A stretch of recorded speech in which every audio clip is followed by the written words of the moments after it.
ഔലിയാക്കളോട് തേടാൻ പറയുന്ന ആൾക്കാർ അടിവരട്ട്. നിങ്ങളോട് ഞാൻ ചോദിക്കാണ്, ഔലിയാക്കളുടെ മഹത്വം പറഞ്ഞ് ഔലിയാക്കളോട് തേടാൻ പറയുന്ന ആളുകൾ അള്ളാന്റെ മഹത്വം പറഞ്ഞ് അള്ളാനോട് മാത്രം തേടാൻ പറയാത്തത് എന്തുകൊണ്ടാണ്? ഒന്നാമത്തെ ചോദ്യം. രണ്ടാമത്തെ ചോദ്യം, ഔലിയാക്കളിൽ നേതാവായിട്ടുള്ള അഥവാ ഈമാനും തഖ്വയൊക്കെ അങ്ങേയറ്റമുള്ള റസൂലുള്ളാഹി സ്വല്ലല്ലാഹു അലൈഹി വസല്ലം, അഷ്റഫുൽ ബശർ, അഷ്റഫുൽ ഖൽഖ്, സൃഷ്ടികളിൽ മഹോന്നതനായ നബി സല്ലല്ലാഹു അലൈഹി വസല്ലം തങ്ങളുടെ പോരിശ പറഞ്ഞിട്ട് CM വലിയുള്ളാന്റെ പോരിശ പറയുന്നത് പോലെ റസൂലിന്റെ പോരിശ ഈ ടീം പറയണില്ല. എന്തുകൊണ്ട് അങ്ങനെ പറയുന്നില്ല? ഇനി കുറെ ചോദ്യങ്ങൾ ചോദിക്കാം. നമുക്കിങ്ങനെ ഉള്ളിൽ തോന്നുന്ന പല ചോദ്യങ്ങളും ഉണ്ടാവും. ഇപ്പൊ സംസാരം കേൾക്കുന്ന ബുദ്ധിയുള്ള മനുഷ്യന്മാർക്ക് തോന്നും. എങ്കിലെന്താ ഉത്തരം? ഉത്തരം ഒന്നേ ഉള്ളൂ, റസൂലിന്റെ പോരിശ വല്ലാതെ പറഞ്ഞിട്ട് ഇവിടെ ആത്മീയ കച്ചവടം ഉണ്ടാക്കാൻ ജാറങ്ങട്ട് കിട്ടൂലല്ലോ. ഇനിയോ അള്ളാന്റെ മഹത്വം പറഞ്ഞിട്ട് അള്ളാനെ മാത്രം ആരാധിക്കുന്ന ഒരവസ്ഥ വന്നാൽ കുറെ ജാറങ്ങൾ പൂട്ടിപ്പോകേണ്ടി വരുമല്ലോ. തൊട്ടടുത്തൊരു ജാറുണ്ട്. ഞാനിത് സംസാരിക്കുമ്പോ വൈകാരികത ഇളക്കി വിട്ടുകൊണ്ട് ആരെങ്കിലും പ്രകോപിപ്പിക്കാൻ വേണ്ടിയിട്ടല്ല. വേദത്തിന്റെ വെളിച്ചം ഞാനും നിങ്ങളും എല്ലാവരും അംഗീകരിക്കുന്നുണ്ടല്ലോ വേദത്തെ. വേദം എന്തു പറയുന്നു? അള്ളാഹുവിലേക്ക് നമ്മളെ അടുപ്പിക്കാൻ വേണ്ടി വലിയകളെ സ്വീകരിക്കുന്നു എന്നതാണ് മക്ക മുശ്രിക്കുകൾ പറഞ്ഞ ശിർക്കിനുള്ള ഒരു ന്യായം. ശിർക്ക് എന്താണ് എന്ന് ചോദിച്ചാൽ ശിർക്കിന്റെ ചില ഡെഫിനിഷനാണ് നമുക്ക് ഖുർആനിൽ നിന്ന് കിട്ടുക. ഖുർആനിൽ നിന്നും ഹദീസിൽ നിന്നൊക്കെ നമുക്ക് ശിർക്കിന്റെ ചില ഡെഫിനിഷനാണ് കിട്ടുക. ആ ഡെഫിനിഷൻ വെച്ച് കാലഘട്ടത്തിലേക്ക് വായിപ്പിച്ച് അത് ഇക്വേഷൻ ഇട്ടുകൊടുത്താൽ മതി. എങ്കിൽ എന്താണ് അള്ളാഹുവിൽ പങ്കു ചേർക്കുന്നതിന് മക്ക മുശ്രിക്കുകളെ നയിച്ച ഘടകം? ഞങ്ങള് അള്ളാഹുവിലേക്ക് അടുപ്പിക്കാൻ വേണ്ടിയാണ് അവരോട് പ്രാർത്ഥിക്കുന്നത് എന്നാണ്.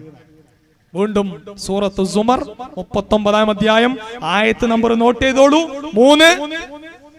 39-ലെ 3-ാമത്തെ വചനത്തിൽ അല്ലാഹു പറയാണ്, അലാ ലില്ലാഹി ദീനുൽ ഖാലിസ്. അറിയണേ, നിഷ്കളങ്കമായ ദീന്, നിഷ്കളങ്കമായ ഖാലിസായ ദീൻ എന്താണ് നിങ്ങൾ അറിയണം. വളരെ കൃത്യമായി പഠിപ്പിക്കാൻ. വല്ലദീന തഖദൂ മിൻ ദൂനിഹി, ഇതാ ആ മനുഷ്യന്മാരുണ്ടല്ലോ, അവർ അല്ലാഹ്ക്ക് പുറമെ സ്വീകരിച്ചിരിക്കുകയാണ്. ഔലിയാ ഉപയോഗിച്ച വാക്ക് പോലും മാറിയിട്ടില്ല. ഔലിയാ വലിയുൻ ജംഉഹു ഔലിയാ, ഔലിയാക്കളെ സ്വീകരിച്ചിരിക്കുന്നു. ആരാ ഔലിയാ? പടച്ചോൻ പറയുന്ന ഔലിയാ എന്ന് പറഞ്ഞാൽ ഈ പറഞ്ഞ ഈമാനും തഖ്വ ഇല്ലാത്തവരല്ല, ഈമാനും തഖ്വയൊക്കെ ഉള്ള ആൾക്കാർ തന്നെ. CM ഒന്നല്ല ഇവിടെ പറയണേ, നല്ല അമ്പിയാക്കള്, പത്തരമാറ്റ് പെർഫെക്റ്റ് ആയിട്ടുള്ള അമ്പിയാ മുർസലുകളെ പറ്റിയിട്ടാ പറയണത്. ഓരെ വിളിച്ച് പ്രാർത്ഥിച്ച ആൾക്കാരുണ്ടല്ലോ, അവര് പറഞ്ഞ ന്യായം എന്താണ്? മാനഅബുദുഹും, ഞങ്ങൾ അവരെ വിളിച്ചു പ്രാർത്ഥിക്കുന്നില്ല, ഇല്ലാ ലിയുഖർരിബൂനാ ഇലല്ലാഹി സുൽഫാ, അള്ളാഹുവിലേക്ക് ഒരൊന്നൊന്നര അടുപ്പിക്കൽ, ഞങ്ങളെ അടുപ്പിക്കുക എന്ന ലക്ഷ്യത്തിലല്ലാതെ ഞങ്ങൾ ഒരിക്കലും ഔലിയാക്കളെ വിളിച്ച് പ്രാർത്ഥിക്കുന്നില്ല.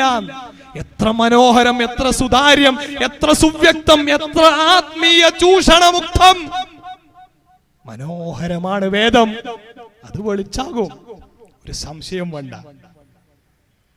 അപ്പൊ അല്ലാഹു സുബ്ഹാനഹു വ തആല നമുക്ക് പഠിപ്പിച്ചു തരാണ് ആരാണ് ശിർക്ക് ചെയ്യുന്നവർ. ഔലിയാക്കളെ വിളിച്ച് പ്രാർത്ഥിക്കുന്നവരാണ് ശിർക്ക് ചെയ്യുന്നവർ. എന്താ അവർ ന്യായം പറഞ്ഞത്? അള്ളാഹുവിലേക്ക് അടുപ്പിക്കാൻ. യഥാർത്ഥത്തിൽ നോക്കൂ നിങ്ങൾ, യഥാർത്ഥത്തിൽ അള്ളാഹ് നമ്മളോട് ഏറ്റവും അടുത്ത് നിൽക്കുന്നവനല്ലേ. വേദം എന്താ പറയുന്നത്? അള്ളയും നമ്മളും തമ്മിലുള്ള ഡിസ്റ്റൻസിനെ പറ്റിയിട്ട് വേദം എന്ത് പറയുന്നു? അത് നോക്കാം നമുക്ക്. അടുത്തുള്ളവനിലേക്ക് അടുപ്പിക്കാന്ന് പറയുന്നത് പൊട്ടത്തരല്ലേ? അങ്ങനെയെങ്കിൽ അള്ളാഹു നമ്മളും അടുത്ത് നിൽക്കുന്നതാണോ? 11-ാം അധ്യായം സൂറത്തുൽ ഹൂദിലെ 61. വഇലാ സമൂദ അഹാഹും സാലിഹാ ഖാല യാ ഖൗമി ഉബ്ദുല്ലാഹ മാ ലക്കും മിൻ ഇലാഹിൻ ഗൈറുഹു ഹുവ അൻശാകും മിനൽ അർളി വസ്തഗ്ഫറകും ഫീഹാ വസ്തഗ്ഫറൂ സുമ്മ തൂബൂ ഇലൈഹി ഇന്ന റബ്ബീ ഖരീബും മുജീബ്. നോക്കുങ്ങള്, ഇന്ന റബ്ബി ഖരീബും മുജീബ്. എന്റെ റബ്ബ്. സ്വാലിഹ് അലൈഹിസ്സലാത്തു വസ്സലാം ജനതയോട് പറയാണ്, ഇത് ഇന്നും ഇന്നലെയും തുടങ്ങിയ പരിപാടിയല്ല. നൂഹ് നബി മുതൽ തുടങ്ങിയിട്ടുണ്ട് മുർസലീങ്ങളുടെ സത്യപ്രബോധനം. അതിലെവിടെയും വലിയകളോടുള്ള തേട്ടമില്ല. വലിയകളോട് തേട്ടം തുടങ്ങിയപ്പോഴാണ് അവർക്ക് പ്രബോധനം ചെയ്യേണ്ടി വന്നത്. ചുരുക്കി പറഞ്ഞാൽ വിശാലമായി ചർച്ച ചെയ്യേണ്ട ഭാഗങ്ങളാണ്. ഞാൻ അവസാനിപ്പിക്കാം. നോക്കുങ്ങള്, അപ്പോ ഇന്ന റബ്ബി ഖരീബും മുജീബ്, എന്റെ റബ്ബ് സമീപസ്ഥനാണ്, പ്രാർത്ഥനക്ക് ഉത്തരം നൽകുന്നവനാണ്. ഈ പ്രാർത്ഥനയുമായി ബന്ധപ്പെട്ട് മാത്രമാണ് അല്ലാഹു സുബ്ഹാനഹു വ തആല ഖരീബ് എന്ന പ്രയോഗം, അഖ്റബു എന്ന പ്രയോഗം അതിന്റെ തഫ്ദീലായിട്ടൊക്കെ ഉപയോഗിച്ചിട്ടുള്ളത് ദുആവുമായി ബന്ധപ്പെട്ട്. പക്ഷെ നമ്മുടെ നാട്ടിൽ ദുആവുമായി ബന്ധപ്പെടുത്തിയിട്ടാണ് ഖരീബിനെ ഖുർബത്ത് ഉണ്ടാക്കാൻ വേണ്ടി, സുൽഫത്ത് ഉണ്ടാക്കാൻ വേണ്ടിയിട്ടൊക്കെ എന്ത് ചെയ്യുന്നത്, പല രൂപത്തിലും വലിയകളിലേക്ക്, ഔലിയാക്കളിലേക്കൊക്കെ എത്തിച്ചുകൊണ്ടിരിക്കുന്നത്. വേദം മനസ്സിലായിട്ടില്ല, വേദം തിരിഞ്ഞിട്ടില്ല. തിരിയണോന് തിരി, അല്ലാത്തവന് നട്ടം തിരിയെന്ന് പറഞ്ഞില്ലേ? ഇവിടെ നട്ടം തിരിയേണ്ട കാര്യമൊന്നുമില്ല. ബുദ്ധിയുള്ള ഏത് മനുഷ്യനും ഒന്ന് തെളിഞ്ഞൊന്നാലോചിച്ചാൽ മതി. സൂറ ബഖറയിൽ അല്ലാഹു സുബ്ഹാനഹു വ തആല 2-ാം അധ്യായം 186-ാമത്തെ വചനത്തിൽ പറഞ്ഞില്ലേ, വഇദാ സഅലക ഇബാദി അന്നി ഫഇന്നി ഖരീബ്. വഇദാ സഅലക ഇബാദി, എന്റെ അടിമ നിന്നോട് അന്നി, എന്നെ പറ്റി ചോദിച്ചാൽ, ഇന്നി ഫഇന്നി ഖരീബ്, അപ്പൊ നീ കൊടുക്കേണ്ട മറുപടി എന്താണ്? ഞാൻ ഏറ്റവും അടുത്തുണ്ട്. എന്തിനു വേണ്ടിയിട്ടാണ് അടുത്തുള്ളത്?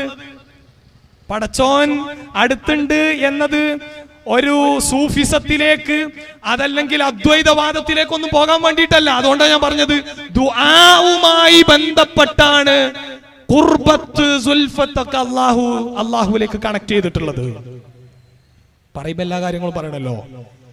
നോക്കുങ്ങള്, അല്ലാഹു സുബ്ഹാനഹു വ തആല പറയാണ്, വഇദാ സഅലക ഇബാദി, എന്റെ അടിമ നിന്നോട് ചോദിച്ചാൽ, അന്നീ, എന്നെ പറ്റിയിട്ട്, അല്ലാഹനെ പറ്റിയിട്ട് ചോദിക്കുക, ഫഇന്നി ഖരീബ്, അപ്പൊ നീ പറഞ്ഞു കൊടുക്കണം ഞാൻ ഏറ്റവും അടുത്തുള്ളവനാണെന്ന് പറഞ്ഞു കൊടുക്കണം. എന്നിട്ട് പറയുന്ന കാര്യം എന്താ? ഉജീബു ദഅവത്തദ്ദാഇ ഇദാ ദആൻ, പ്രാർത്ഥിക്കുന്നവൻ പ്രാർത്ഥിക്കുമ്പോൾ അതിന്റെ ഷർത്തുകൾ എല്ലാം യോജിച്ചു വന്നാൽ, ഉജീബു, ഞാൻ ഉത്തരം നൽകുന്നതാണ്. ഏതൊരു മനുഷ്യനും എത്ര ക്രിസ്റ്റൽ ക്ലിയർ ആയിട്ട് മനസ്സിലാവും നോക്കുങ്ങള്. ക്രിസ്റ്റൽ എന്ന് പറഞ്ഞാ പോരാ, അത്രയും പെർഫെക്റ്റ് ആയിട്ടാ പറയണത്. ഉജീബു ദഅവത്തദ്ദാഇ ഇദാ ദആൻ. നമ്മുടെ ഉസ്താദ്മാർക്ക് ഈ ആയത്തൊക്കെ കേൾക്കുമ്പോ അവിടെ ഉജീബു ദഅവത്തൽ വലിയ എന്നൊക്കെ ആയെങ്കിൽ എന്ന് തോന്നും ചിലപ്പോ. ഉജീബു ദഅവത്തൽ ഉസ്താദി, ഉജീബു ദഅവത്തൽ ആലിമി, ഉജീബു ദഅവത്തൽ മടവൂരി ഒന്നും പറഞ്ഞില്ല. ഉജീബു ദഅവത്തദ്ദാഇ, പ്രാർത്ഥിക്കുന്നവൻ പ്രാർത്ഥിച്ചാൽ, ഇദാ ദആൻ, അവനെങ്ങാനും പ്രാർത്ഥിച്ചാൽ, ഉജീബു, ഞാൻ ഉത്തരം നൽകാം. എത്ര കൃത്യമായിട്ടാണ് ആ ഷർത്ത് അവിടെ, ആ ഷർത്തും കബൂലും ഒക്കെ കൃത്യമായിട്ടാണ് പരിചയപ്പെടുത്തിയത്. അപ്പൊ നോക്കുങ്ങള്, ഫല്യസ്തജീബൂലി വൽയുഅ്മിനൂ ബി ലഅല്ലഹും യർഷുദൂൻ. അവിടെ ഒരു റുഷ്ദിനെ കൂടി ചേർത്തിട്ടുണ്ട്. അവിടെ വിവേകമുള്ള ആൾക്കാർക്കാണ് ഇത് തെരഞ്ഞെടുക്കാൻ പറ്റുക. എത്ര കൃത്യമാണ്. ഇനി 40-ാം അധ്യായം സൂറ ഗാഫിർ, മുഅ്മിൻ എന്നൊക്കെ അറിയപ്പെടുന്ന അധ്യായം, 19-ാമത്തെ വചനത്തിൽ പറയുന്നു, യഅലമു ഖായിനത്തൽ അയുനി വമാ തുഖ്ഫിസ്സുദൂർ. കണ്ണുകളുടെ കട്ടുനോട്ടം ഹൃദയങ്ങളുടെ മന്ത്രങ്ങൾ, ഹൃദയങ്ങൾ മറച്ചു വെക്കുന്നത്, ഇഖ്ഫാ ചെയ്യുന്നത്, ഖഫിയായിട്ടുള്ള സ്വദറിന്റെ എല്ലാ വിധത്തിലുള്ള കാര്യങ്ങളും അറിയുന്നവനാണ് റബ്ബ്. അപ്പൊ ആ റബ്ബ് നോക്കുങ്ങള്, ആ റബ്ബിലേക്ക് അടുപ്പിക്കാൻ പിന്നെ എന്തിനും ആവശ്യമുണ്ടോ? അപ്പോഴോ ആ റബ്ബിനേക്കാൾ മികച്ചതാണ് മുഹീദ്ദീൻ ശൈഖ്, റിഫായി ശൈഖ്, CM മടവൂർ എന്നൊക്കെ ബോധ്യപ്പെടുത്തണം. അപ്പോഴോ കുപ്പിയാകത്തുള്ള വസ്തുവിനെ പോലെ കാമാ ഞാൻ നിങ്ങളുടെ കൽഭാഗമെന്നോവർ. ഏതാ കിതാബ്? ഓവർ കിതാബ്. ഇത് ഓവറല്ല, തട്ടി ഒഴിവാക്കേണ്ട സാധനമാണ്. ഒന്നായിട്ട് JCB എടുത്ത് ഒഴിവാക്കേണ്ട സാധനമാണ്. തോട്ടിലും സ്ഥാനമില്ല, വേസ്റ്റ് കൊട്ടയിലും സ്ഥാനമില്ല. കാരണം വേദത്തിന്റെ ആളുകളോടാണ് ഈ പറയണത്. അപ്പൊ അടുത്ത് നിൽക്കുന്ന, നമ്മളെക്കാൾ നമ്മളോട് അടുത്തു നിൽക്കുന്ന അല്ലാഹു സുബ്ഹാനഹു വ തആല 50-ാം അധ്യായം, ഞാൻ എവിഡൻസ് ആണ് പറയണത്. ഇവിടെ വന്നിട്ട് നിങ്ങൾക്ക് സംസാരിക്കാം. ഇനി ഇൻഷാ അല്ലാഹ് അടുത്ത ദിവസങ്ങളിൽ നിങ്ങൾ ആളുകൾക്ക് വിശദീകരിച്ചു കൊടുക്കൂ. വലിയകൾക്ക് അപ്രമാദിത്വം കൊടുക്കുന്ന കുറെ ആൾക്കാരുണ്ടല്ലോ. ലോകം നിയന്ത്രിക്കുന്നത് CM തന്നെ എന്ന് പോസ്റ്റർ എഴുതുന്ന ആൾക്കാരുണ്ടല്ലോ. വിശദീകരിക്ക്, ഖണ്ഡനമല്ല, വേദത്തിലുള്ളത് വിശദീകരിക്ക്. വെളിച്ചം വേദമാണ്. ആ വേദം നമ്മളോട് പറയുന്നത് എന്താണ്? 50-ാം അധ്യായം സൂറ ഖാഫ്, അതിലെ 16-ാമത്തെ വചനം, വലഖദ് ഖലഖനൽ ഇൻസാൻ, മനുഷ്യനെ നാം സൃഷ്ടിച്ചു. വനഅലമു മാ തുവസ്വിസു ബിഹി നഫ്സു, അവന്റെ മനസ്സ് മന്ത്രിക്കുന്നത് പോലും നാം അറിയുന്നു. വനഹ്നു അഖ്റബു ഇലൈഹി മിൻ ഹബ്ലിൽ വരീദ്, കണ്ടനാടിയേക്കാൾ, ജീവൻ നിലനിർത്തുന്നതായിട്ടുള്ള ഞരമ്പിനേക്കാൾ നമ്മളോട് അടുത്തു നിൽക്കുന്ന അള്ളാഹുവിലേക്ക് നമ്മൾ അടുപ്പിക്കാൻ വേണ്ടി ബാഗ്ദാദിൽ മറമാടപ്പെട്ട് കിടക്കുന്ന മുഹീദ്ദീൻ ശൈഖിനെ വിളിക്കുന്നുണ്ടെങ്കിൽ എന്തുമാത്രം അബദ്ധമാണ് ഉമ്മത്തെ നമ്മൾ ചെയ്തുകൊണ്ടിരിക്കുന്നത്. ഫലസ്തീനിലെ ജനതക്ക് ഏറ്റവും അടുത്തുള്ള പ്രദേശമാണ്. ആ ഫലസ്തീനിന്റെ മണ്ണിൽ തന്നെയും ഒട്ടനവധിയായ അംബിയ മുർസലുകളെ അടക്കം ചെയ്തതാണ്. എന്നിട്ടും അവരുടെ തേട്ടം അള്ളാഹുവോട് മാത്രമായത് എന്തുകൊണ്ടാണ്? അവരുടെ ഈമാനാണ്. അവരെ പറ്റിയിട്ടൊക്കെ പറയാൻ ഈ ജാതി ആളുകൾക്ക് എങ്ങനെ പറ്റും? ആലോചിച്ച് നോക്കുങ്ങള്. അവരെ പറ്റിയിട്ടൊക്കെയുള്ള ഉത്ബോധനങ്ങൾ നമ്മൾ നടത്തുമ്പോ വിശ്വാസികൾക്ക് എന്താ മാതൃക? ഏറ്റവും പ്രധാനപ്പെട്ട മാതൃക വിശ്വാസ മാതൃകയാണ്. വിശ്വാസത്തിൽ അപജയങ്ങൾ ഉണ്ടായിട്ടില്ല അവർക്ക്. നമ്മൾ കണ്ടിടത്തോളം കേട്ടിടത്തോളം അവരാരും ജാറങ്ങളിൽ പോയിട്ട് ഇസ്രായേൽ യുദ്ധം ഒന്ന് അവസാനിച്ചെങ്കിൽ എന്ന് പറഞ്ഞിട്ടില്ല. പ്രിയപ്പെട്ടവരെ, നമ്മൾ ആലോചിക്കേണ്ടതില്ലേ? അതുകൊണ്ട് ഏത് വലിയ അക്രമിയും ചോദിക്കേണ്ടത് റബ്ബിനോട് മാത്രമാണ്. ലാ തഖ്നതൂ മിർ റഹ്മത്തില്ലാഹ്, ഖുൽ യാ ഇബാദിയല്ലദീന അസ്റഫു അലാ അൻഫുസിഹിം, സ്വന്തത്തോട് എത്ര അക്രമം പ്രവർത്തിച്ച വ്യക്തിയാകട്ടെ, ലാ തഖ്നതൂ മിർ റഹ്മത്തില്ലാഹ്, നിങ്ങൾ ഒരിക്കലും അല്ലാഹുവിന്റെ കാരുണ്യത്തിൽ കനൂത്ത് കാണിക്കണ്ട. അള്ളാന്റെ കാരുണ്യത്തിൽ നിങ്ങൾക്ക് നിരാശ വേണ്ട എന്നുള്ളതാണ്. അപ്പൊ ആർക്കും ഏത് നിലക്കും അള്ളാഹിനോട് ചോദിക്കാം. അതിലാരെയും അടുപ്പിക്കാൻ വേണ്ടി എന്നുള്ള നിലക്കോ ആരെയും കൂട്ടേണ്ട ആവശ്യമില്ല. നോക്കൂ നിങ്ങള്, റബ്ബ് മതിയായതല്ലേ? അള്ള ചോദിക്കാണ് നമ്മളോട്. നമുക്ക് എല്ലാ കാര്യത്തിനും റബ്ബ് മതിയായതല്ലേ? അടിമക്ക് അള്ള പോരേ? ഈ ചോദ്യം ഒന്നും ഇവർ കാണുന്നില്ലേ? പ്രിയപ്പെട്ടവരെ, അല്ല ചോദിക്കാണ്. വീണ്ടും എവിഡൻസ് പിടിച്ചോളൂ. 39-ാം അധ്യായം 36-ാമത്തെ വചനം. സൂറത്തു സുമറിലെ ആയത്തുകൾ നമ്മൾ കുറെ പറഞ്ഞത്. അതുകൊണ്ട് സൂറത്തു സുമർ ഒന്ന് മനസ്സിരുത്തി വായിച്ചു നോക്കിയാൽ മതി. അതെങ്ങനെ കഴിയാ? കാരണം നമ്മൾ വെക്കണ അർത്ഥാവൂല, അതിനുണ്ടാവുക എന്ന് പഠിപ്പിച്ചില്ലേ? അതുകൊണ്ട് പ്രിയപ്പെട്ടവരെ, ലോകർക്കുള്ള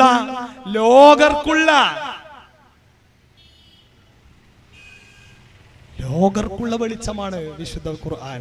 അതെല്ലാവർക്കും കൊടുക്കുക. ആരുടെ കയ്യിൽ കൊടുത്താലും കണ്ണ് പൊട്ടല്ല, കണ്ണ് തുറക്കുക ചെയ്യുക. വേദം വെളിച്ചമാകുക ചെയ്യുക. ഇരുട്ടല്ല, വെളിച്ചം വരും. ഇപ്പൊ ഇരുട്ടുണ്ട് പലയിടത്തും. എന്താ ഇരുട്ടാകാനുള്ള കാരണം? അള്ള പറഞ്ഞ വെളിച്ചത്തിന്റെ മാർഗങ്ങൾ തുറക്കാൻ റെഡി ആയിട്ടില്ല. അതുകൊണ്ട് അള്ള പറയണത് അലൈസല്ലാഹു ബികാഫിൻ അബ്ദഹു, അവന്റെ അടിമക്ക് അള്ള പോരെ. ഇതാണ് എസ് എ ജമീല് വർഷങ്ങൾക്ക് മുമ്പ് ഈ സമൂഹത്തെ പാട്ടിലൂടെ ബോധ്യപ്പെടുത്തിയത്. നിങ്ങൾക്കൊരല്ലാഹു പോരെ, നിങ്ങൾക്കൊരല്ലാഹു പോരെ, നിങ്ങൾക്കൊരല്ലാഹു പോരെ, നിങ്ങൾക്കൊരല്ലാഹു പോരെ. വലിയ സുഖാണ് കേൾക്കാന്, കുഴപ്പമൊന്നുമില്ല. പക്ഷെ അല്ല പോരെ എന്ന് പറയുമ്പോ എന്തിനു പോരേന്നും കൂടി പഠിപ്പിക്കണല്ലോ. അപ്പൊ ഏതാണ്ട് ഒരു 8 മിനിറ്റുള്ള പാട്ടിന്റെ ഇടയിൽ എസ് എ ജമീൽ സാറ് അദ്ദേഹം വളരെ മനോഹരമായി ആഖ്യാനിച്ചു. നമ്മളൊരു 2 മണിക്കൂർ സംസാരിക്കുന്നതിനേക്കാൾ ഗാംഭീര്യമുണ്ട് ആ പാട്ടിനും അതിന്റെ വരികൾക്കുമൊക്കെ. നാഗൂർ, അജ്മീർ, ഗുരുവായൂർ, ശബരിമല യാത്രയും ഒന്നല്ലേ, നാനാവിധ ദർഗാ പൂജയും ജാറം മൂടലും മുത്തലും ഇന്നില്ലേ. ശൈഖ് മുരീദും തങ്ങളും ത്വരീഖത്തുമല്ല ദീനിൻ ശരീഅത്ത്, ശൈത്താനെ വിട്ട് റബ്ബിന്റെ നേർക്ക് ചേർന്നാൽ കിട്ടും ഹിദായത്ത്. എന്നിട്ട് ചോദിക്കാണ് അല്ലാഹു മാത്രം അത് പോരെ. പോരാന്ന് പറയും ആര്? വലിയുല്ലാഹി സി.എം. മടവൂർ എന്ന് പറയുന്നവര്, വലിയുല്ലാഹി മുഹീദ്ദീൻ ശൈഖ് എന്ന് പറയുന്നവര്.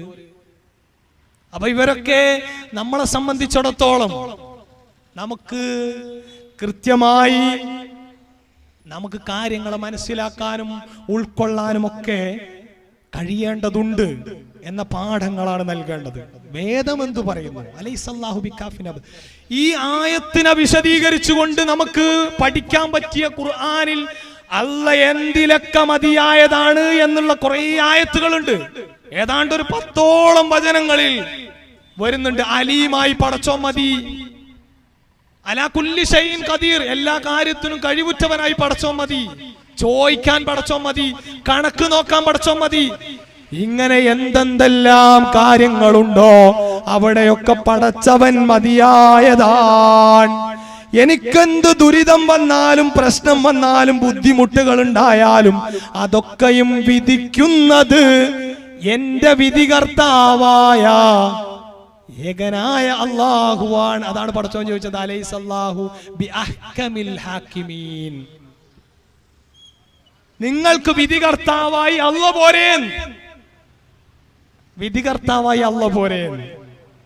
അങ്ങനെ വിധികർത്താവായി അല്ലാഹനെ മനസ്സിലാക്കുന്ന നമ്മൾ നമസ്കാരം കഴിഞ്ഞാൽ ദുബുറു സ്വലാത്തിൽ അതാ നമ്മൾ പ്രാർത്ഥിക്കുകയാണ്. അല്ലാഹുമ്മ ലാ മാനിഅ ലിമാ അഅ്തൈത വലാ മുഅ്തിയ ലിമാ മനഅത വലാ യൻഫഉ ദൽ ജദ്ദി മിൻകൽ ജദ്ദ്. ലാ മാനിഅ ലിമാ അഅ്തൈത എന്ന് പറഞ്ഞിട്ട് യാ ശൈഖനാ മടവൂർന്നോ, യാ ശൈഖനാ, യാ ശൈഖനാ മുഹീദ്ദീൻ എന്നൊന്നല്ല പറഞ്ഞത്. പറഞ്ഞത് വളരെ കൃത്യമാണ്. എന്താ പറഞ്ഞത്? അല്ലാഹുമ്മ എന്നാണ് പറഞ്ഞത്. അല്ലാഹുവേ, ലോകത്തിന്റെ നെസസറി എക്സിസ്റ്റന്റ് വിളിക്കാണ് നമ്മള്. ലാമാനി അലിമാഴ്ത്ത, എനിക്ക് നീ നൽകിയതിനെ തടയാൻ ആരുമില്ല. വലാ മുഅ്തിയ ലിമാ മനഅത, നീ തടഞ്ഞതിന് നൽകുന്നവനായിട്ടും ലോകത്ത് ആരുമില്ല റബ്ബേ. അദൃശ്യമായി അഭൗതികമായി കാര്യകാരണ ബന്ധങ്ങൾക്ക് അതീതമായി എന്നെ സഹായിക്കാനോ എനിക്കൊരു മുറിവ് വരുത്താനോ ഉപദ്രവം വരുത്താനോ ലോകത്ത് അല്ലാത്ത ആർക്കാണ് കഴിയുക? ഒരാത്മീയ ചൂഷണ കേന്ദ്രങ്ങളും നമ്മളെ സ്വാധീനിക്കാൻ പാടില്ല.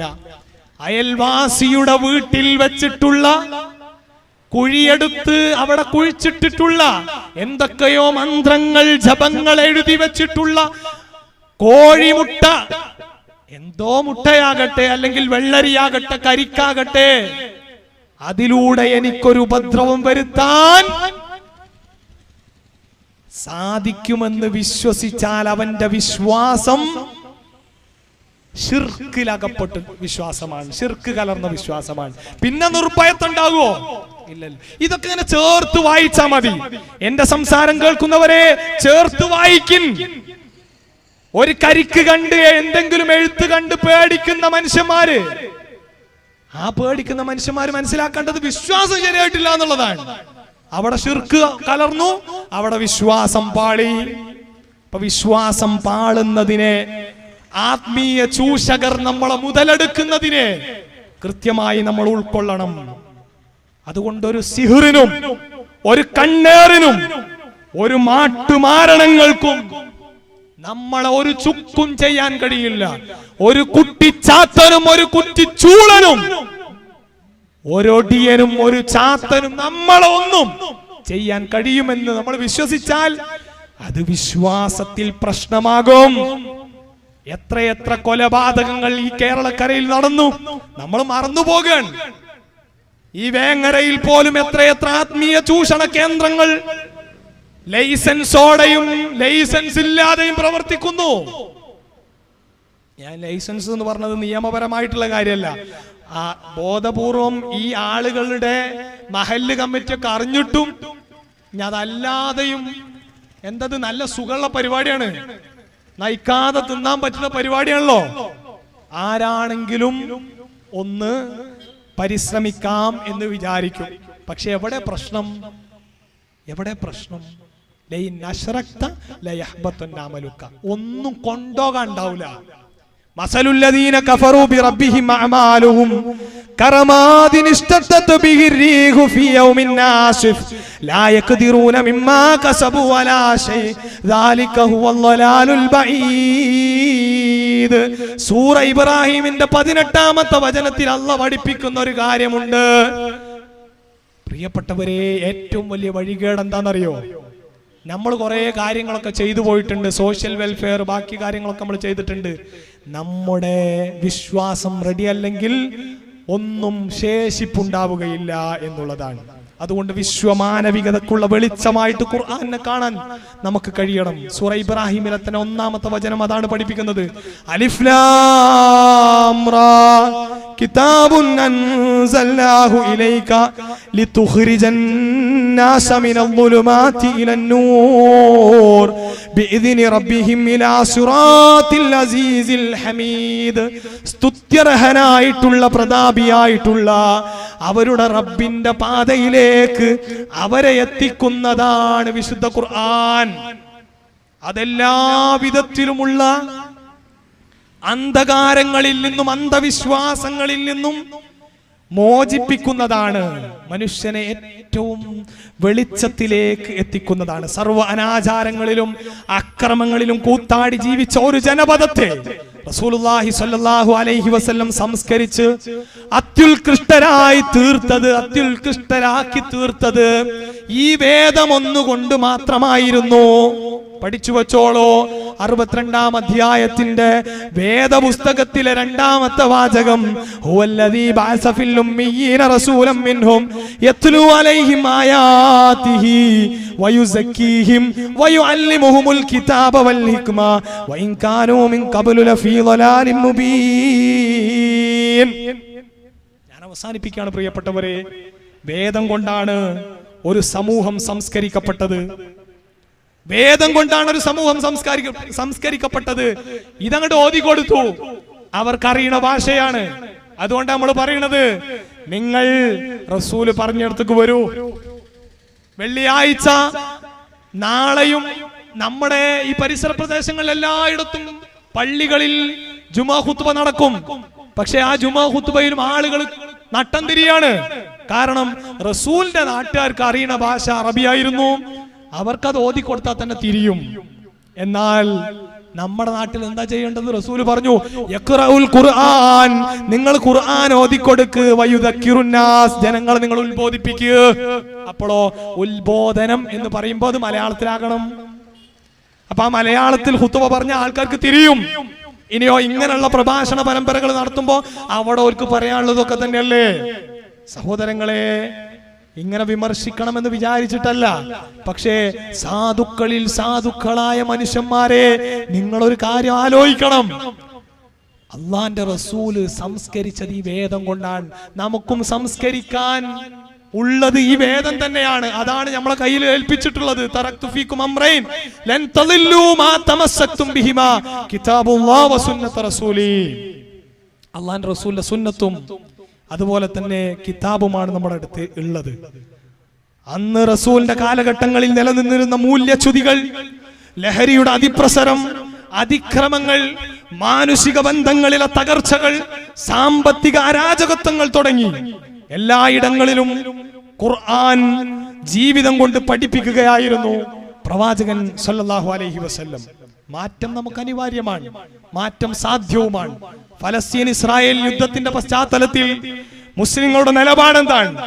ഈ സംസാരം കേൾക്കുന്ന ഏതെങ്കിലും ഒരു സഹോദര സമുദായത്തിലെ അംഗം ഇവിടെ ഉണ്ടെങ്കിൽ എനിക്ക് വളരെ സൗമ്യമായി പറയാനുള്ളത്, നിങ്ങൾ ആരുടെയെങ്കിലും സംസാരത്തിൽ നിങ്ങൾ ഈ പുതിയ ഇഷ്യൂകളിൽ, ഫലസ്തീൻ ഇസ്രായേൽ വിഷയങ്ങളിൽ നിങ്ങൾ മുസ്ലിങ്ങളെ തെറ്റിദ്ധരിച്ചിട്ടുണ്ടെങ്കിൽ തിരുത്തണം. ആരോടാണ് ഇസ്ലാം യുദ്ധത്തിന്റെ പ്രഖ്യാപനം നടത്താൻ ആവശ്യപ്പെട്ടിട്ടുള്ളത്? യുദ്ധരംഗത്തേക്ക് കടന്നു വന്നാൽ തന്നെയും സ്വീകരിക്കേണ്ട നയങ്ങൾ എന്തൊക്കെയാണ്? ഇതൊക്കെ വേദം വെളിച്ചമായി നമുക്ക് കാണിച്ചു തരികയാണ്. അപ്പോ ഈ നാട്ടിലുള്ള സാധാരണക്കാരായിട്ടുള്ള മനുഷ്യന്മാര് അല്ലെങ്കിൽ പൗരപ്രമാണിമാരായിട്ടുള്ള ആരോ ആകട്ടെ, ഇതര സമുദായാംഗങ്ങളോട് മുഴുവനും ഞാൻ ആദ്യം എന്റെ സംസാരത്തിൽ ആമുഖമായി പറഞ്ഞിടത്തേക്ക് തന്നെ ഞാൻ പോവാൻ. ഇത് ഏതെങ്കിലും ഒരു കക്ഷിയോടുള്ള വൈരാഗ്യമല്ല. ഇതെല്ലാ മനുഷ്യന്മാർക്കും, സർവ മനുഷ്യന്മാർക്കും വെളിച്ചമേകേണ്ട സന്ദേശ പ്രചരണമാണ്. അതുകൊണ്ട് തന്നെ ഖുർആൻ 60-ാം അധ്യായത്തിന്റെ 8-ാമത്തെ വാക്യത്തിലൂടെ പരിചയപ്പെടുത്തി എന്താണ് ഇതര സമുദായങ്ങളോട് നമ്മൾ സ്വീകരിക്കേണ്ട നിലപാട്. ഇവിടെ ഇത് ഒരു പക്ഷേ നമ്മൾ പരസ്യമായി ഖുർആനിലെ വാക്യം ഉദ്ധരിച്ചാൽ ഇതിനർത്ഥം അല്ലാഹു കൃത്യമായി പരിചയപ്പെടുത്തിയ റൂട്ടിൽ പരിചയപ്പെടുത്തി കൊടുത്താൽ നാളെയോ അടുത്ത ദിവസങ്ങളിലോ ഇതിന് മറുപടി വരും. അങ്ങനെയല്ല. ഇവിടെ വന്നിട്ട് വഹാബി പ്രസംഗിച്ചത് അതല്ല ശരി എന്ന് പറയാൻ ഇവിടെ ആൾക്കാരുണ്ടാകും എന്ന ബോധ്യത്തോടു കൂടി തന്നെ പറയട്ടെ. അല്ലാഹ് പറഞ്ഞത് എന്താണെന്നറിയോ? നെസസറി എക്സിസ്റ്റന്റ് ആയിട്ടുള്ളവൻ പറഞ്ഞത് എന്താണെന്നറിയോ? ലാ യൻഹാകുമുല്ലാഹ്, അല്ലാഹു നിങ്ങളോട് വിരോധിക്കുന്നില്ല. അനില്ലദീന ലം യുഖാതിലൂകും ഫിദ്ദീൻ, അടിവരടണം. നിങ്ങളോട് യുദ്ധത്തിന് വരാത്ത ഒരാളോടും നിങ്ങൾക്ക് വിരോധമുണ്ടാകേണ്ടതില്ല. വലം യുഖ്രിജൂകും മിൻ ദിയാരിക്കും, നിങ്ങളുടെ വീടകങ്ങളിൽ സ്വൈര ജീവിതത്തിന് നിങ്ങളെ സമ്മതിക്കാത്ത ആളുകൾ അല്ലെങ്കിൽ, അഥവാ സ്വൈര ജീവിതത്തിന് ഒരു തടസ്സവും നമ്മുടെ ഇതര മതസ്ഥർ നമുക്ക് വരുത്തുന്നില്ല എങ്കിൽ, നമ്മളോട് യുദ്ധത്തിന് വരുന്നില്ല, അക്രമത്തിന് വരുന്നില്ല എങ്കിൽ, നമ്മളോട് വിലക്കുന്നില്ല എന്ന് പറഞ്ഞിട്ട് അടിവരയിട്ട് പറഞ്ഞ കാര്യം എന്താ അറിയോ? അൻതബറൂഹും, നിങ്ങൾ അവർക്ക് ബിർറ് ചെയ്യുന്നതിനെ വിലക്കുന്നില്ല. കേൾക്കുന്ന പുരോഹിതന്മാരെ നിങ്ങൾ ആലോചിക്കണം, എന്താണ് ബിർറ് എന്ന് പറഞ്ഞാൽ? മൽ ബിർറ്, എന്താ ബിർറ്? ഇന്നൽ ബിർറ യഹ്ദീ ഇലൽ ജന്ന, നമ്മൾ പ്രതീക്ഷിക്കുന്ന, നമ്മൾ ആഗ്രഹിക്കുന്ന സ്വർഗമുണ്ടല്ലോ, ആ സ്വർഗത്തിലേക്ക് നമ്മളെ എത്തിക്കുന്നതായ ബിർറ് നമ്മന്റെ ജാതിക്ക്, നമ്മന്റെ കക്ഷിക്ക് കൊടുക്കാനല്ല. അവകാശികളായിട്ടുള്ള ഏത് മതസ്ഥരുണ്ടോ, മനുഷ്യന്മാരുണ്ടോ, ഒരു മതത്തിലും വിശ്വസിക്കാത്തവരുണ്ടോ, ഓർക്ക് കൊടുക്കണീന് നിങ്ങളെ തടയുന്നില്ല. പ്രയോഗിച്ച പദം പോലും കണ്ണിങ്ങ, ക്രിസ്റ്റൽ ക്ലിയർ. ഞാൻ ഈ വാചകം 2-3 തവണ ആവർത്തിച്ചു. കാരണം വേദം എന്ന് പറഞ്ഞാൽ ക്രിസ്റ്റൽ ക്ലിയർ ആണ്. അതിന്റെ അപ്പുറത്തേക്കുള്ള സാധനങ്ങൾ പോകുമ്പോഴാണ് കൺഫ്യൂഷൻസ് വരുന്നത്, കോൺഫ്ലിക്ട്സ് വരുന്നത്. അതിന്റെ ഒന്നും ആവശ്യമില്ലേ. ഇതിൽ കൃത്യമായ ബയ്യിനാത്തുകളുണ്ട്. അവിടെ പറയാണ് അൻതബറൂഹും, നിങ്ങൾ അവർക്ക് പുണ്യം ചെയ്യുന്നതിൽ നിങ്ങളെ വിലക്കുന്നില്ല. വതുഖ്സിതു ഇലൈഹിം, അവരിലേക്ക് നീതിയോടുകൂടിയാണ് നിങ്ങൾ വർത്തിക്കേണ്ടത്. ഇന്നല്ലാഹ യുഹിബ്ബുൽ മുഖ്സിതീൻ, തീർച്ചയായും അല്ലാഹുവിന് ഇഷ്ടം നീതി പാലിക്കുന്നവരെയാണ്.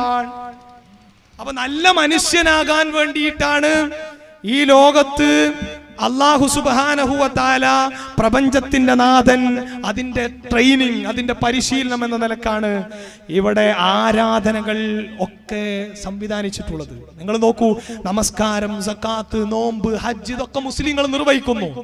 ഇതൊരു കാട്ടിക്കൂട്ടലല്ല. പലപ്പോഴും ഇതര സമുദായാംഗങ്ങൾക്ക് നമ്മുടെ ചെയ്തികളിലൂടെ അത് കാട്ടിക്കൂട്ടലായി തോന്നുന്നു.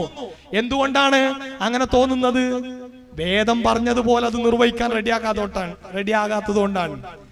നിസ്കരിക്കുന്ന ആളുകൾക്കുള്ള ഗുണം പറയുന്നതിനേക്കാൾ ഗൗരവത്തിൽ, അതിനേക്കാൾ പ്രാധാന്യത്തിൽ നമസ്കരിക്കുന്ന ആളുകൾക്കുള്ള നാശം പറയാൻ വേണ്ടിയിട്ട് ഒരു സൂറത്ത് ഖുർആനിലുണ്ട്. സൂറത്തുൽ മാഊൻ. മതത്തെ കളവാക്കിയവനെ നീ കണ്ടോന്നാ ചോദിച്ചത്. കാരണങ്ങൾ എണ്ണി പറയുന്നു. അവനെ യതീമിനെ പരിഗണിച്ചില്ല, അനാഥയെ ഓർഫൻസിനെ കെയർ ചെയ്തില്ല, അവൻ സോഷ്യൽ വെൽഫെയറിൽ ഇടപെട്ടില്ല. ഫദാലികല്ലദീ യദഉൽ യതീം വലാ യഹുദ്ദു അലാ തആമിൽ മിസ്കീൻ എന്നിട്ടാ പറഞ്ഞത് ഫവൈലുൽ ലിൽ മുസല്ലീൻ. അവൻ നിസ്കരിച്ചിട്ടുണ്ട്, ഒന്നാമത്തെ സഫിൽ ഉണ്ടായിട്ടുണ്ട്, കാര്യമില്ല, നാശമാണ്. നിസ്കരിക്കാത്തവന് നാശം എന്നല്ല, നിസ്കരിച്ചവന് നാശം.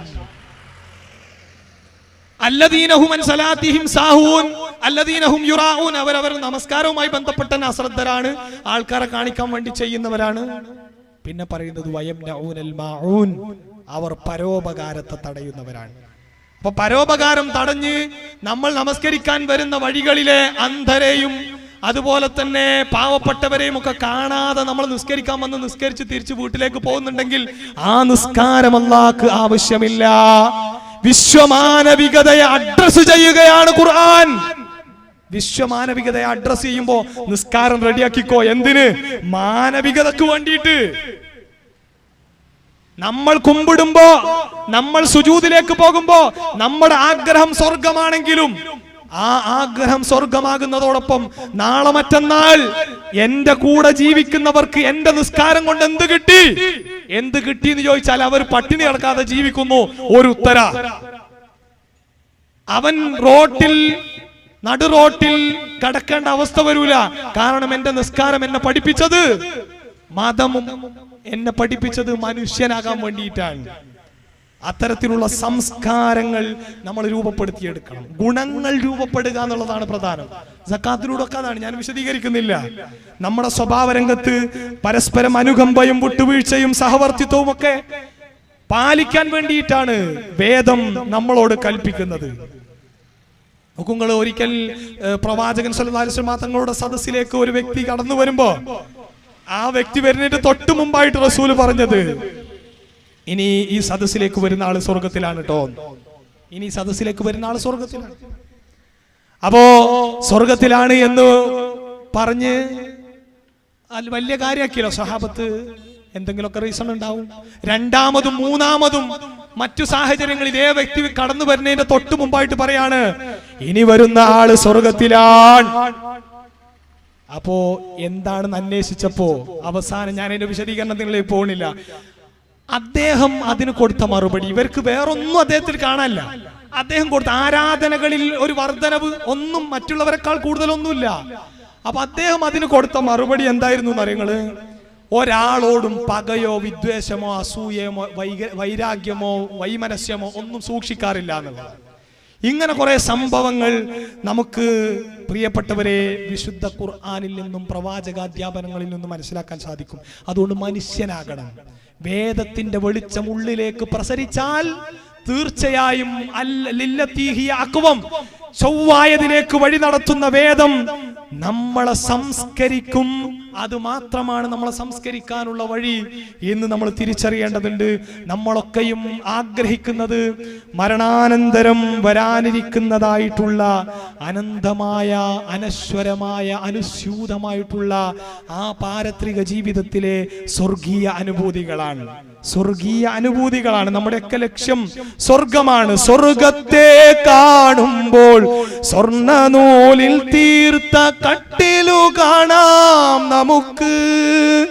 മുത്തുകൾ പോലുള്ള കുഞ്ഞുങ്ങൾ കോപ്പയാൽ ചുറ്റുന്ന കാഴ്ചകൾ കാണാം. തഴവ മൗലവി പാടിയല്ലോ, കുറെ വരികൾ അബദ്ധമാണ്. എന്നാൽ സ്വർഗത്തെ കുറിച്ചൊക്കെ വളരെ മനോഹരമായി തഴവ പാടിയത് നോക്കൂ നിങ്ങൾ. മണിയില്ല റബ്ബേ വാങ്ങുവാനാ വീട്, കൊതിയുണ്ട് വല്ലാതെപ്പോഴും അതിനോട്. അതിലേക്ക് നീയൊരു പാസ് താമന്നാനേ, അത് നിന്റെ പാക്കൽ മാത്രമാഹന്നാനേ.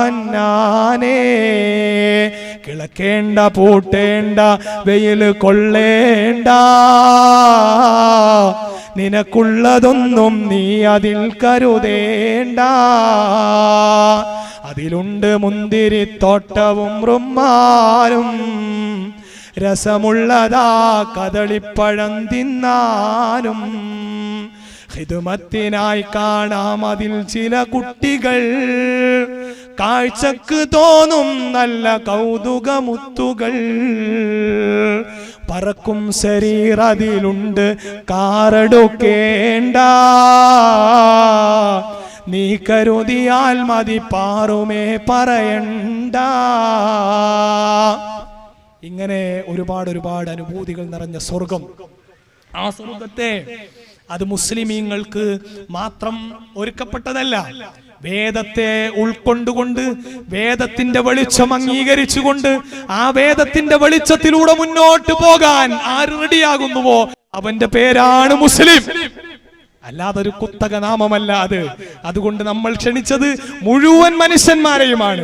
ഇതിന്റെ വിശാലമായ ചർച്ചകൾ നടക്കുന്ന 2024 ജനുവരി 25 മുതൽ 28 കോടിയ ദിവസങ്ങളിലെ കരിപ്പൂരിൽ പ്രത്യേകം തയ്യാറാക്കിയ മനോഹരമായ വേദിയിലേക്ക്, അതിന്റെ മുന്നോടിയായി ഏതാണ്ട് ഒരാഴ്ച മുന്നോടിയായി തന്നെ പ്രിയപ്പെട്ടവരെ, വിശാലമായ സൃഷ്ടിപ്രപഞ്ചത്തെ ഒരുക്കി വെച്ചിട്ടുള്ള സട്ടാവിനെ അറിയാൻ കഴിയുന്ന മനോഹരമായ ഒരുക്കപ്പെട്ട എക്സിബിഷൻ, എക്സ്പോ, മെസ്സേജ് എക്സ്പോ പോലെയൊക്കെയുള്ള ഒരുപാട് വൈവിധ്യങ്ങളാണ് മുജാഹിദ് പ്രസ്ഥാനം ഈ സമ്മേളനത്തോടനുബന്ധമായി നിങ്ങളുടെ മുമ്പിൽ വെക്കുന്നത്. പ്രിയപ്പെട്ടവരെ, എല്ലാവരും സമ്മേളനത്തിന്റെ കണ്ണികളാവണം എന്ന് ആത്മാർത്ഥമായി ആഗ്രഹിക്കുകയാണ്. ആരെയും തെറി പറയാനോ ആരോടുമുള്ള വൈരാഗ്യം തീർക്കാനോ വേണ്ടിയിട്ടല്ല ഈ 2 മണിക്കൂർ സമയം ഇവിടെ ചെലവിട്ടത്. മറിച്ച് ചിന്തിക്കാൻ, ആലോചിക്കാൻ, ബുദ്ധി കൊടുത്ത് മനസ്സിലാക്കാൻ, പോസിബിൾ എക്സിസ്റ്റന്റ് ആയിട്ടുള്ള നമുക്ക്, നെസസറി എക്സിസ്റ്റന്റ് ആയിട്ടുള്ളവനെ അറിയാൻ നമുക്ക് കഴിഞ്ഞിട്ടുണ്ടെങ്കിൽ, അത് ഈ ഭൗമ പ്രപഞ്ചത്തിൽ നിന്ന് ഉൾക്കൊള്ളാൻ കഴിഞ്ഞിട്ടുണ്ടെങ്കിൽ, ആ ഭൗമ പ്രപഞ്ചത്തെ ഒരുക്കിയവൻ നമ്മളോട് ആവശ്യപ്പെടുന്ന ഏറ്റവും പ്രധാനപ്പെട്ട കാര്യം ഇഅ്തിഖാദിയായ വിശ്വാസപരമായ മേഖലയിൽ നമുക്കൊരു അപജയവും ഉണ്ടാകരുത് എന്നുള്ളതാണ്. അങ്ങനെ അപജയം സംഭവിക്കുന്നവർക്ക് പ്രശ്നമുണ്ടാകും. അതുകൊണ്ട് ആ കാര്യങ്ങൾ ഓർത്ത്, ആ കാര്യങ്ങൾ ആലോചിച്ചുകൊണ്ടാണ് നിങ്ങളോട് ചില കാര്യങ്ങൾ വിനീതൻ ഓർമ്മപ്പെടുത്തിയിട്ടുള്ളത് എന്ന് പ്രത്യേകം അറിയിക്കുകയാണ്. അല്ലാഹു സുബ്ഹാനഹു വ തആല നമ്മൾ ഇവിടെ ഒരുമിച്ച് കൂടിയതുപോലെ നാളെ പരലോകത്ത് അവന്റെ ജന്നാത്തുൽ ഫിർദൗസിൽ ഒരുമിച്ച് കൂടാനുള്ള നല്ല തൗഫീഖ് നമുക്ക് പ്രദാനം ചെയ്ത് അനുഗ്രഹിക്കുമാറാവട്ടെ. പ്രിയപ്പെട്ടവരെ, സമകാലിക സാഹചര്യങ്ങളിൽ ഒരുപാട് വിഷയങ്ങൾ നടന്നുകൊണ്ടിരിക്കുന്നുണ്ട്. ഒരുപാട് കാര്യങ്ങൾ ഇവിടെ സംഭവിച്ചു കൊണ്ടിരിക്കുന്നുണ്ട്. എത്രയോ നമ്മുടെ കുട്ടികൾ വഴിപേച്ചു പോയിക്കൊണ്ടിരിക്കുന്നുണ്ട്. ലിബറലിസത്തിന്റെ പേരിലും അനുബന്ധമായിട്ടുള്ള നിയമ വ്യവസ്ഥകൾ അംഗീകരിക്കുന്നതിന് എല്ലാവിധത്തിലും വിരോധം കാണിച്ച്, എല്ലാവിധത്തിലും അതിനോട് വൈമനസ്യം കാണിച്ച് മുന്നോട്ട് പോകുന്നതിന്റെ ഒക്കെ ഭാഗമായി ലഹരിക്കടിമപ്പെടുന്നവർ, അനുബന്ധമായ ഒട്ടനവധിയായ പ്രശ്നങ്ങളിൽ കൂപ്പുകുത്തുന്നവർ, എല്ലാവരെയും നമുക്ക് നന്നാക്കി തീർക്കേണ്ടതുണ്ട്. ആ നന്നാക്കി തീർക്കാനുള്ള വേദ വെളിച്ചമാണ് നമ്മുടെ കൈകളിലുള്ളത്. കണ്ണ് തുറക്കണം, കണ്ണടപ്പിക്കരുത്. പ്രിയപ്പെട്ടവരെ, അപേക്ഷയാണ്. അല്ലാഹു സുബ്ഹാനഹു വ തആല ഈ ഇരുത്തവും ഈ സംസാരവും ഈ കേൾക്കലും പറച്ചിലുമെല്ലാം നമ്മളിൽ നിന്ന് സ്വാലിഹായ സൽക്രമമായി സ്വീകരിക്കുമാറാവട്ടെ. പ്രിയമുള്ളവരെ, നിങ്ങളെല്ലാ നിലക്കുമുള്ള സഹകരണങ്ങളും സജീവമായിട്ടുള്ള സാന്നിധ്യവും സമ്മേളനത്തിലേക്ക് ഒരിക്കൽ കൂടി ആവശ്യപ്പെട്ടുകൊണ്ട് ഞാൻ എൻ്റെ വാക്കുകൾ ഉപസംഹരിക്കുകയാണ്. അല്ലാഹു സുബ്ഹാനഹു വ തആല അറിയാതെ രഹസ്യ പരസ്യ ജീവിതങ്ങളിൽ സംഭവിച്ചു പോയിട്ടുള്ള മുഴുവൻ തെറ്റുകുറ്റങ്ങളും നമുക്ക് വിട്ടുപുറത്ത് മാപ്പാക്കി തരുമാറാവട്ടെ. ലോകത്തിന്റെ വിവിധ ഭാഗങ്ങളിൽ കഷ്ടതകൾ അനുഭവിക്കുന്ന ആളുകളുണ്ട്. പ്രത്യേകിച്ചും ഇപ്പോൾ താൽക്കാലിക ആശ്വാസത്തിൽ കഴിയുന്ന ഫലസ്തീനിലെയും ഗസയിലെയും വെസ്റ്റ് ബാങ്കിലെയും ഒക്കെ ആളുകൾ. എന്നാൽ തൊട്ടടുത്ത നിമിഷങ്ങളിൽ എന്തൊക്കെയാണ് സംഭവിക്കുക എന്ന് അറിയുകയില്ല. റഹ്മാനും റഹീമുമായ റബ്ബിനോട് ഇരുകരങ്ങൾ നീട്ടി നമുക്ക് വാനലോകത്തേക്ക് കരങ്ങൾ ഉയർത്തി പ്രാർത്ഥിക്കാം. അല്ലാഹുമ്മ അൻസുർ ഇഖ്വാനനാ ഫീ ഫിലസ്തീൻ, اللهم انصر إخواننا في فلسطين، اللهم انصر إخواننا في فلسطين، اللهم طهر، اللهم حرر، اللهم حرر المسجد الأقصى، اللهم حرر المسجد الأقصى، اللهم حرر المسجد الأقصى. اللهم ربنا آتنا في الدنيا حسنة وفي الآخرة حسنة وقنا عذاب النار. ശബ്ദം ശ്രവിച്ച മുഴുവൻ ആളുകൾക്കും 1000 നന്ദി രേഖപ്പെടുത്തിക്കൊണ്ട് അവസാനിപ്പിക്കുന്നു. വആഖിറു ദഅവതി അൽഹംദുലില്ലാഹി റബ്ബിൽ ആലമീൻ. വസ്സലാമു അലൈക്കും വറഹ്മത്തുള്ളാഹി വബറകാതുഹു.